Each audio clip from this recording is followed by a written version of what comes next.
Hello student, आज के class हम लोग एक्सरसाइज 4.4 बात करने वाले हैं। देखिए क्वेश्चन नंबर 1, इसमें 3 ही थ्योरी मेनली है। आपको क्या क्या याद रखना है इसमें है, देखिए इसमें याद रखना है थोड़ा सा theory revise. ax² plus bx plus 0 हो, ये द्विघात समीकरण का व्यापक रूप है। और इसमें जो होते हैं a does not equal to क्या होते हैं 0, मतलब a बराबर 0 नहीं होगा। बाकी टर्म 0 हो भी सकते हैं लेकिन ये 0 नहीं होगा। मैंने कंडीशन अप्लाई कर दिया है, ठीक है ना। इसका फार्मूला क्या है, x बराबर मूल निकालने का। x पर थ्योरी हमने पहले पढ़ा चुका है, इसलिए शॉर्ट हम लोग बात करें। x बराबर -b plus minus √b² -4ac बटे क्या होते हैं 2a। एक x का मान पॉजिटिव वाला, एक नेगेटिव वाला। पॉजिटिव वाला अल्फा कहते हैं, नेगेटिव वाला को बीटा, यानी कि इसके दो मूल निकलेंगे, एक अल्फा और एक क्या निकलेगा बीटा। यहाँ पर b² - 4ac बराबर क्या होता है d को डिस्क्रिमिनेंट विवेक्तर कहते हैं। d बराबर b² - क्या होते हैं बताइए 4ac। रूट इसमें चढ़ा हुआ नहीं, ध्यान दीजिए। d बराबर क्या होता है b² - 4ac। d को डिस्क्रिमिनेंट विवेक्तर या विवेचक कहा जाता है। इसमें अब देखिए माइनस बी, ये b की जगह a जगह कुछ भी दिक्कत नहीं वाला बात है। निर्भर करेगा रूट के अंदर क्या है। रूट के अंदर यदि पॉजिटिव टर्म हो तो बरामूल निकलेगा ओकर, या 0 हो तब तो पर भी कोई दिक्कत नहीं है। लेकिन रूट के अंदर नेगेटिव हो जाएगा तो दिक्कत होगा। थोड़ा सा समझिए कहानी कि जब d ग्रेटर देन 0 होगा, उस कंडीशन d आप पॉजिटिव बोल रहे हैं। मान लीजिए इसको यहाँ आएगा 16 का बरामूल आएगा 4, यानी कि प्लस वाला भी निकलेगा माइनस वाला भी। कॉमन सेंस लगाइएगा तो जब d पॉजिटिव होगा तो अपने दो वास्तविक मूल आएंगे और दोनों असमान होगा, दोनों बराबर नहीं होगा। क्योंकि एक बार जोड़िएगा एक बार क्या करिएगा घटाइएगा तो दोनों क्या हो जाएंगे असमान। इसलिए मैंने कहा था, आप सोचेंगे समझ में आ गया होगा कि याद कैसे करना है। इसलिए d जब पॉजिटिव होगा तो याद ध्यान नहीं मतलब रखना सिर्फ है कि d जब पॉजिटिव होंगे तो मूल कैसा होगा वास्तविक एंड असमान। मूल क्या होंगे वास्तविक और असमान होगा। और d बराबर जब 0 होगा तो मूल वास्तविक तो होगा, मूल क्या होंगे वास्तविक।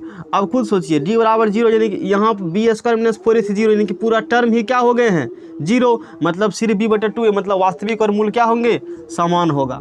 मूल वास्तविक और क्या बताइए समान। और जब d लेस देन 0 होगा तो अवास्तविक होगा, अवास्तविक। मूल क्या होंगे बताइए, मतलब मूलों का अस्तित्व नहीं होगा, सीधे सीधे बोले तो। इतने को तो बात रखना है थ्योरी में बस, और कुछ नहीं है ना।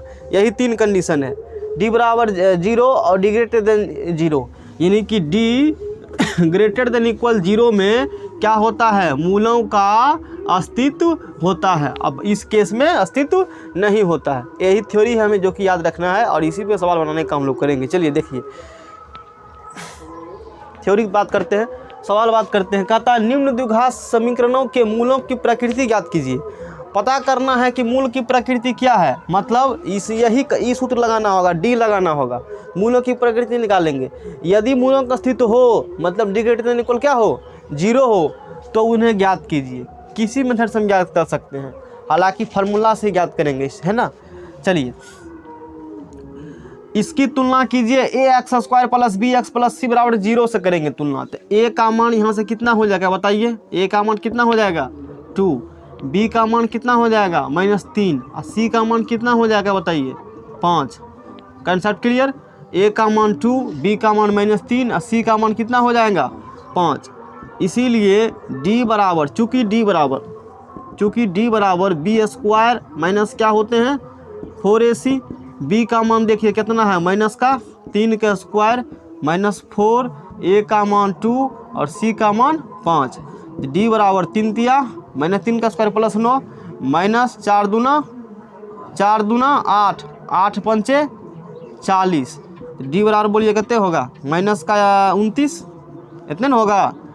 d लेस देन 0 आ गया याद रहेगा, ध्यान दीजिए। d नेगेटिव आ चुका है 31 होगा। d क्या आ चुका है बताइए नेगेटिव। d क्या आ चुका है नेगेटिव आ चुका है ना, अभी कहा है। जब d नेगेटिव हो लिखेंगे मूलों का अस्तित्व नहीं है।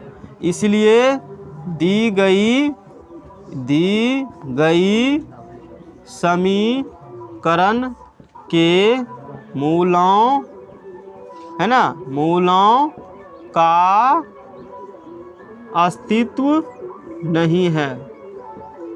मूलों का अस्तित्व, इसको नोट कीजिए क्योंकि अगला सवाल जगह हमें बनाना होगा, लंबा जाएगा, अस्तित्व होगा उसमें। देखिए इस क्वेश्चन को, तो ABC का मान पहले क्या करना होगा, हमें लिखना होगा।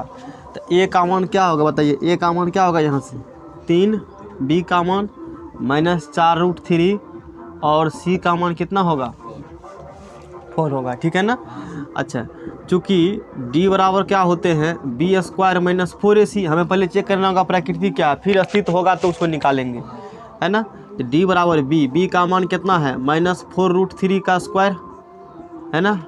B का मान -4√3 का स्क्वायर -4, A का मान कितना है 3 और C का मान कितना है 4 है। ध्यान दीजिए, माइनस का स्क्वायर प्लस 4 चौके 16 और √3 का स्क्वायर फुल 3, तो 16 4 16 तिया कितना हो गया 48, 16 तिया और 4 चौके 16 16 तिया कितना हो गया।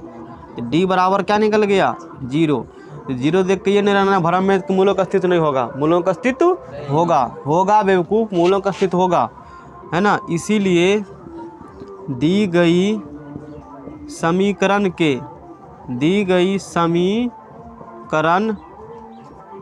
इसीलिए दी गई समीकरण के मूल वास्तविक और इसलिए दी गई समीकरण के मूल वास्तविक और समान होंगे, मतलब कहने का मतलब है कि मूलों का अस्तित्व यहाँ पर होगा, है ना। जब मूलों का अस्तित्व होगा तो हमें कहा है कि इसे यदि मूलों का अस्तित्व हो तो उन्हें ज्ञात कीजिए। उन्हें क्या करिए बताइए, ज्ञात कीजिए। तो हम लोग ज्ञात भी करेंगे, कैसे निकलेगा ये मान, ठीक है ना।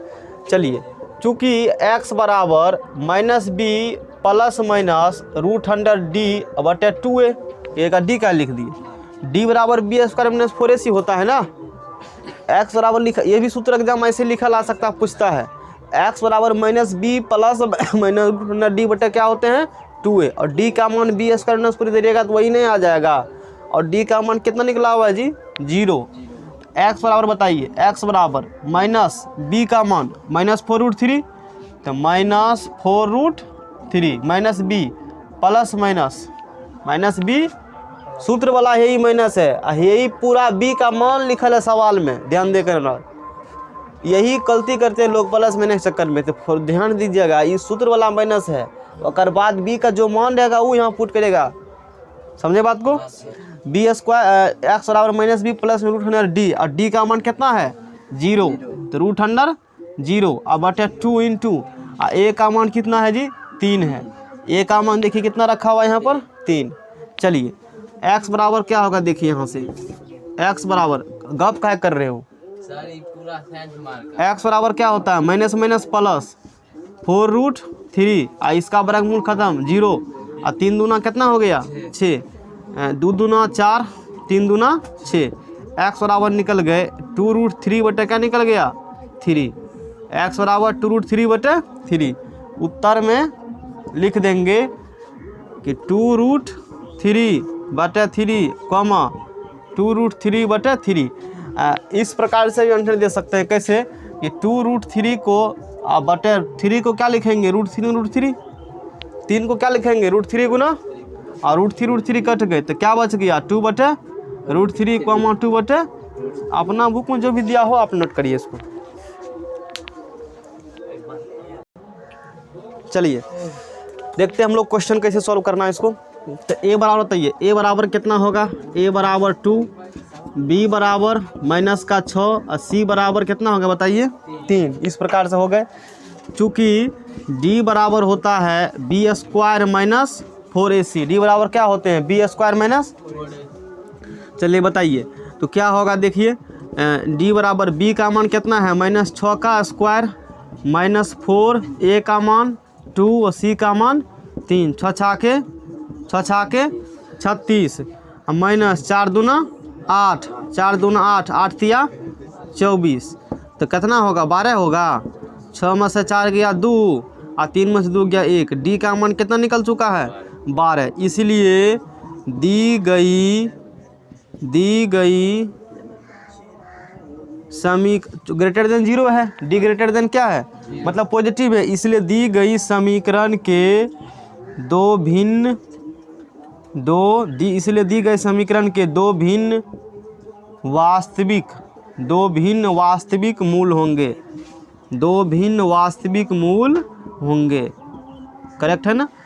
इसलिए दी गई समीकरण के दो भिन्न वास्तविक मूल होंगे, अलग अलग दो वास्तविक मूल होंगे दी गई समीकरण के। Concept clear. चलिए आगे बढ़ते हैं हम लोग। ऐसा होगा तो इसको निकालना है, चूँकि x बराबर सूत्र होते हैं क्या चीज़, तो minus b plus minus root under d अब बटे क्या होते हैं 2a, ऐसा कुछ सूत्र होता है, ठीक है ना। x बराबर बताइए क्या होगा, x बराबर माइनस बी, तो b का मान बताइए क्या होगा, b का मान कहाँ गया, माइनस का 6 लिखल है, तो माइनस का 6 plus minus root under d, और d का मान कितना है 12 है, तो रूट अंडर क्या होगा 12 अब बटे 2, a का मान 2, a का मान कितना है देखिए इधर से 2, तो x बराबर यहाँ से क्या हो गया माइनस माइनस प्लस माइनस। अब देखिए रूट 12 है, समझिए इसको, रूट 12 है तो इसको लिख सकते हैं 4 गुना 3 और 4 का वर्गमूल कितना 2√3 डायरेक्ट लिख देते हैं। इतना तो आना ही चाहिए 10th स्टूडेंट है, तो 2 रूट कितना हो गया 3, अब बटे 2 गुना 2 ही रहने दो, 2 गुना क्या रहने दो, एक 2 से ऊपर भाग लगा देते हैं, एक 2 नीचे में रह जाएगा, समझे बात को। x बराबर 2 तिया 6 और 2 एकम 2, तो √3 अब बटे क्या हो गया, इसीलिए x बराबर 2 गो, एगो प्लस वाला एगो 3√3 बटे 2 और कमा x बराबर एगो क्या होगा 3 माइनस √3 अब बटे क्या हो गए 2, यही अपना क्या हो गया बताइए आंसर होगा। लास्ट क्वेश्चन देख लीजिए, उसको भी बना लेते हैं, ठीक है। क्वेश्चन नंबर 3 ही है, चलिए 3 क्वेश्चन ही, उतारिए इसको। चलिए आगे बढ़ते हम लोग हैं। कहता है निम्न प्रत्येक द्विघात समीकरण में k का ऐसा मान ज्ञात कीजिए, हमें कहा है आप k का मान निकालिए, ठीक है ना। कैसा मान ज्ञात कीजिए कि उसके दो बराबर मूल हो, k का ऐसा मान निकालना है कि इसके दो क्या हो बराबर मूल हो। तो पहले बताइए a बराबर क्या होगा, यहाँ से a बराबर 2 करेक्ट है ना, दो बराबर मूल हो तो k का मान निकालिए। b बराबर तो क्या होगा x का कोफिशिएंट वही b बराबर k और c बराबर क्या होगा 3 होगा ना। चूँकि d बराबर क्या होते हैं b² माइनस 4ac, दो बराबर मूल के लिए याद रखिएगा, ध्यान दीजिए, दो एग्जाम में ये कई बार आ चुके हैं, कई बार पूछे जा चुके हैं, 2 नंबर में क्वेश्चन पूछ लेते हैं, या कई बार ऑब्जेक्टिव में आ जाता है क्वेश्चन ये, हालांकि ऑब्जेक्टिव लायक नहीं बनता लेकिन आ जाता है, बन सकता है ऑब्जेक्टिव में क्वेश्चन आसानी से, 2 नंबर में या ऑब्जेक्टिव में, ध्यान रखिएगा। दो बराबर मूल के लिए, दो बराबर मूल के लिए d बराबर क्या होते हैं 0, तब दोनों मूल आपस में क्या होते हैं बराबर, d बराबर 0 यानी कि b² माइनस 4ac बराबर क्या होगा 0। b का मान कितना है k², b का मान k² माइनस 4, a का मान 2 और c का मान कितना है 3 बराबर क्या हो गया 0। तो k² 4 दूनी 8, 4 दूनी 8, 8 तिया 24 बराबर 0, यानी कि k² बराबर क्या होगा 24, इसीलिए k बराबर √24, यानी कि 4 छा के लिखिए इसको, 4 गुना 6 लिखिएगा, हाँ, और 4 का वर्गमूल कितना होता है 4 का वर्गमूल 2, तो प्लस माइनस 2 रूट क्या हो जाएंगे 6, प्लस माइनस 2 रूट क्या हो गया। अब प्लस बना लें कि माइनस बना लें, सवाल ये उठती है, नहीं प्लस बना लें कि हम लोग क्या लें, तो जो मान रखने से b² माइनस 4ac क्या हो जाए 0, वही वैल्यू एक्सेप्ट होगा, जो मान रखने से b² माइनस 4ac क्या आ जाए 0, वही वैल्यू क्या होंगे एक्सेप्ट होगा। एक बार चेक कर लीजिए, k का मान 2 लिखना है, प्लस वाला तो हो ही जाएंगे या माइनस वाला कौन लिया जाए, यहाँ पर रखो, यानी कि b² कहाँ गया b² माइनस 4ac, k का देखिए यहाँ पर स्क्वायर है, ध्यान देने वाली बात है, यहाँ पर k का क्या है, तो दोनों मान हो जाएंगे, प्लस भी हो जाएंगे और माइनस भी हो जाएंगे, समझे बात को। स्क्वायर यदि नहीं रहता तो दिक्कत था, यही दोनों होंगे। क्वेश्चन नंबर हम लोग चलते हैं, इसको नोट कीजिए, फिर सेकंड में चलते हैं। चलिए इसको देखिए, इसको एक बार गुना कर दीजिए आप पहले, है ना, kx गुना x तो क्या हो जाएगा kx² kx गुना x kx² kx × 2 minus 2 kx plus 6 बराबर क्या हो गया 0, समझ में आ रहा है ना। तो ए का मान क्या हो जाएगा, ए का मान कितना होगा के, ए का मान कितना होगा के, बी का मान कितना होगा माइनस का 2k, बी का मान कितना होगा माइनस का 2k, और सी का मान कितना होगा 6, है ना। चूँकि डी बराबर क्या होते हैं बी स्क्वायर माइनस 4ac लिखा है ना, दो बराबर मूल के लिए, दो बराबर मूल के लिए, दो बराबर मूल के लिए डी बराबर क्या रखना पड़ेगा बताइए 0, यानी बी स्क्वायर माइनस 4ac क्या रखना पड़ेगा 0, दो बराबर मूल के लिए। समझे बात को। बी का मान लीजिए यहाँ से, बी का मान क्या है माइनस का 2k का स्क्वायर माइनस 4, ए का मान k, और सी का मान कितना है 6, बराबर कितना हो गए 0, दो दूना 4k स्क्वायर, है ना, दो दूना 4k स्क्वायर माइनस 4 छाके 24k बराबर क्या हो गए 0। आ रहा है समझ में सबको, ठीक है ना। चलिए अब देखिए इसमें से 4k आप कॉमन निकाल सकते हैं, निकाल सकते हैं ना जी, दोनों में 4k आ जाएगा कॉमन। तो 4k हमने क्या निकाल लिया, तो 4k कॉमन निकाला, तो यहाँ से क्या बचा k, 4k कॉमन निकालने का मतलब इसमें भी 4k से भाग दीजिए और इसमें भी 4k से भाग दीजिए, तो कॉमन निकल जाएगा। 4k से भाग दीजिएगा तो k, और 4k 6 के 24, इतना बराबर क्या हो गए 0। यानी जब दो प्रोडक्ट का दो संख्या प्रोडक्ट 0 बोल रहे हैं, जब 4k बराबर क्या होगा 0, तो k बराबर 0/4 यानी कि 0, k बराबर क्या चुका है 0, और जब k - 6 बराबर क्या होगा 0, k - 6 बराबर 0, तो इसीलिए k बराबर क्या होगा 6, इधर आ गया। अब सवाल उठता है k का कौन वैल्यू ले। देखिए एक मिनट, यदि k की जगह पर आप 0 करते हैं तो पूरा कहानी ही क्या हो जाएगा 0, यहाँ भी k 0 करते हैं तो कहानी ही ये एक्स स्क्वायर का टर्म ही 0 हो गया। लेकिन हमने मना किया था कि द्विघात समीकरण में एक्स स्क्वायर का जो कोफिशिएंट है वो 0 नहीं होना चाहिए, इसीलिए k बराबर 0 होगा नहीं होगा। लेकिन किंतु परंतु k does not equal to 0, लेकिन k does not equal to क्या होगा, इसीलिए k बराबर क्या होंगे 6 लिखिए। तो उत्तर में लिख देना है कि k बराबर 6 के लिए इस समीकरण के दो भिन्न और मतलब दो बराबर मूल होंगे, भिन्न नहीं। क्या एक ऐसी आम की बगिया बनाना संभव है, कैसा बगिया, आम की बगिया जिसकी लंबाई चौड़ाई से दोगुनी है, लंबाई जो है चौड़ाई से दोगुनी, मतलब जितना चौड़ाई और दोगुना लंबाई हो, और उसका क्षेत्रफल 800 मीटर स्क्वायर हो। यदि है तो उसकी लंबाई और क्या निकालिए चौड़ाई।